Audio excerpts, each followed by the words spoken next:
Assalamualaikum warahmatullahi wabarakatuh. Kenalkan, nama saya Husni Hasanah dengan nomor induk mahasiswa yaitu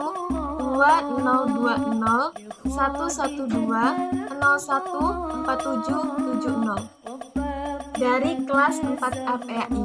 Di sini saya akan belajar mempresentasikan lagu Qur'ani yang berjudul Hidup Ini.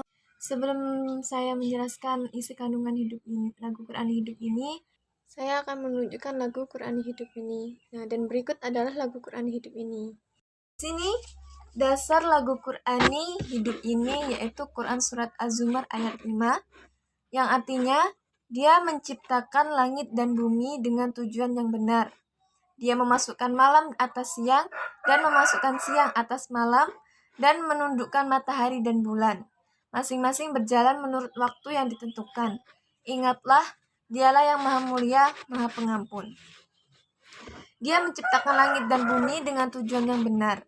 Nah, berarti lafadz bila haqqi bertak Allah kepada lafadz khalaqa, dia menutupkan, yakni memasukkan malam atas siang sehingga waktu malam bertambah, dan menutupkan siang, memasukkan waktu malam sehingga waktu siang bertambah. Dan dia menundukkan matahari dan bulan, masing-masing berjalan pada garis edarnya hingga waktu yang ditentukan, yakni hari akhir atau hari kiamat. Adapun isi kandungan lainnya yaitu alam kandungan. Yang pertama yaitu alam kandungan. Di sini berdasarkan dalam Quran Surat Al-Mu'min, yang artinya Surat Al-Mu'min ayat 12-14, yang artinya, dan sungguh kami telah menciptakan manusia dari sesuatu saripati berasal dari tanah, yang kami jadikan saripati itu air mani dalam tempat yang kokoh yaitu rahim. Nah, berarti penciptaan manusia itu memiliki tahap. Jika dalam kandungan surat Al-Mu'minun ayat 12-14 ini, di mana Allah Subhanahu wa Ta'ala telah menjelaskan proses terciptanya manusia. Yang pertama yaitu fase air mani, yaitu bertemunya sel sperma dan sel telur di dalam rahim yang akan membentuk zigot. Yang kedua yaitu fase segumpal darah. Yang ketiga yaitu fase segumpal daging. Dapat ditampilkan dari ayat tersebut bahwa manusia tidak boleh sombong karena diciptakan dari sesuatu hal yang menjijikkan. Karena pada dasarnya sifat sombong itu hanya boleh dimiliki oleh Gusti Allah. Karena kita sebagai manusia itu hanya ciptaannya. Tidak bisa menyamai apa yang Allah ciptakan, tidak bisa menyamai Gusti Allah, karena Gusti Allah itu Maha menciptakan. Dan salah satu bukti kita meyakini adanya Allah yaitu dengan adanya ciptaan. Siapa sih yang gak mungkin kan kita tiba-tiba itu langsung menjudul gitu. Dari tanah langsung bentuk kita seorang bayi. Misalnya kita ke pasar atau kita ke sawah gitu. Tiba-tiba di sana ada bayi, itu kan gak mungkin. Itu ada prosesnya. Nah, proses itu yang membuat itu adalah Gusti Allah. Kita kalau dipikir kita gak akan pernah bisa mikir, kok prosesnya bisa kayak gini, kok prosesnya bisa kayak gini. Semua itu atas kehendak Allah. Allah Maha Kuasa. Yang kedua yaitu alam dunia.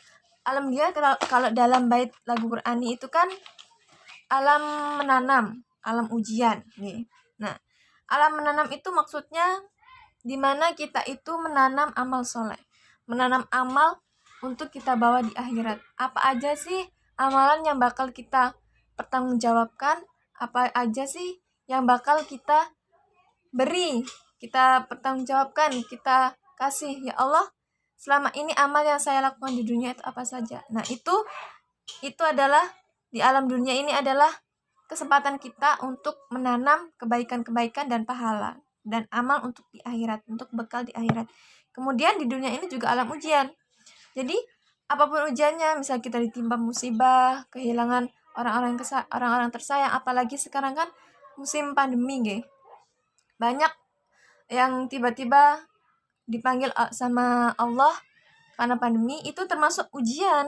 Maka dari itu semua itu harus kita syukuri, karena semua itu ketetapan dari Allah. Kemudian alam kubur atau alam barzah. Setelah manusia meninggal dunia, ia akan berpindah ke alam barzah, yang namanya alam kubur, tempat di mana setiap manusia akan berjumpa dengan malaikat mungkar dan nakir. Nah, di situ kita akan ditanyai seperti yang sudah pada umumnya kita ketahui, siapa Tuhanmu, apa agamamu, apa kitabmu, siapa nabimu. Itu juga dua malaikat itu tersebut akan menanyakan kepada kita tentang Tuhan, agama, kitab, dan nabinya. Itu. Kemudian ada fase-fasenya dari alam kubur, kemudian ada alam hari kebangkitan, di mana hari kebangkitan itu ditandai dengan tiupnya sangkakala oleh malaikat Israfil. Tiupan pertamanya sebagai titik mula terjadi hari akhir. Jadi tiupan pertama itu semua makhluk yang ada di dunia itu dimatikan. Kemudian akan ditiupkan untuk yang kedua kalinya, yaitu di mana semua makhluk hidup akan dibangkitkan. Kemudian padang mahsyar. Nah, padang mahsyar adalah tempat datar yang sangat luas, di mana matahari hanya berjarak 1 jengkal dari kepala. Bayangkan aja lah, kita sekarang musim kemarau, panasnya udah kayak gitu, apalagi nanti di padang mahsyar kan? Nah, di padang mahsyar setiap insan akan mulai diadili, tergantung amal perbuatannya dan diiringi oleh 2 malaikat. Jadi, di padang mahsyar itu kita tuh akan dimintai pertanggungjawaban. Apa aja sih yang telah kita lakukan di dunia itu akan diadili oleh Gusti Allah. Kemudian yaumul mizan atau hari penimbangan amal baik dan amal buruk. Nah, setelah di padang mahsyar tadi kita kan dikumpulkan, kemudian diadili, kemudian di yaumul mizan amal manusia mulai ditimbang, mana amal baik dan mana amal buruk. Nah, jika manusia timbangan amal baiknya itu lebih berat, maka dia akan mendapatkan keselamatan. Begitu pula sebaliknya, jika timbangan amal buruknya itu lebih berat, maka dia akan mendapat balasannya atau kemungkinan siksa. Kemudian yaumul hisab atau perhitungan amal. Amal perbuatan kita selama di dunia kemudian akan dihitung pada saat yaumul hisab. Allah berfirman dalam Quran surah Al-Ghasyiyah ayat 25 dan 26 yang artinya, sesungguhnya pada kamilah kembali mereka. Kemudian sesungguhnya kewajiban kamilah menghisap mereka. Kemudian dari Aisyah radhiyallahu anha, ia bertanya, tentang apa itu hisap yang mudah?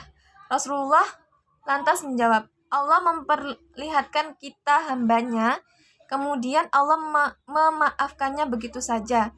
Barang siapa yang dipersulit hisapnya, niscaya dia akan binasa. Nah, lanjut, yaitu jembatan Shiratal Mustaqim. Nah, setelah amal dihitung, manusia akan berjalan melewati jembatan Shiratal Mustaqim. Nah, cara dan keadaan menyeberang setiap manusia itu berbeda-beda. Bagi yang timbangan amal baiknya itu banyak, kemudian lebih berat, itu akan seperti kilat. Tahulah kilat itu seperti apa kecepatannya, langsung cepat gitu. Tapi untuk timbangan amal manusia yang lebih berat, keburukannya, dia seolah-olah seperti sehelai rambut yang dibagi lagi menjadi 7 kalau nggak salah. Dibagi lagi menjadi 7, bagaimanalah susahnya kita melewati jembatan itu. Kemudian surga itu kayak yang terakhir itu penetapan. Surga adalah sebaik-baiknya tempat kembali. Di dalamnya tidak ada kesedihan dan kesengsaraan. Jadi ketika amal baiknya kita itu banyak atau lebih berat, dia akan masuk surga. Tapi ketika amal buruknya itu lebih berat, dia mungkin akan masuk ke neraka. Itu balasan yang pasti dari Allah. Nah, jadi kita hidup di dunia ini cuma sementara. Apa-apa yang telah kita lakukan mungkin dari masa lalu yang udah kita lakukan, keburukan, selagi kita masih diberi nafas oleh Allah, apalagi sekarang kan musimnya pandemi, musimnya COVID, ya kita banyak-banyak beristighfar, di mana kita itu harus mengambil hikmah dari apa yang terjadi sekarang.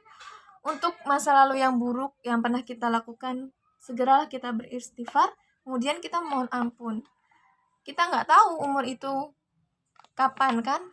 Jadi selama kita masih diberi kesempatan oleh Allah untuk hidup di dunia, maka kita berusaha untuk beristighfar, bertobat atas apa yang telah kita lakukan, keburukan yang telah kita lakukan di masa lalu. Jadi ketika kita masih diberi hidup, maka kita sebisa mungkin untuk menghindari penyakit-penyakit hati seperti sombong, kemudian takabur, dan masih banyak lagi penyakit lainnya. Sekian penjelasan dari saya, kurang lebihnya mohon maaf. Wallahu muwaffiq ila aqwamit thoriq. Wassalamualaikum warahmatullahi wabarakatuh.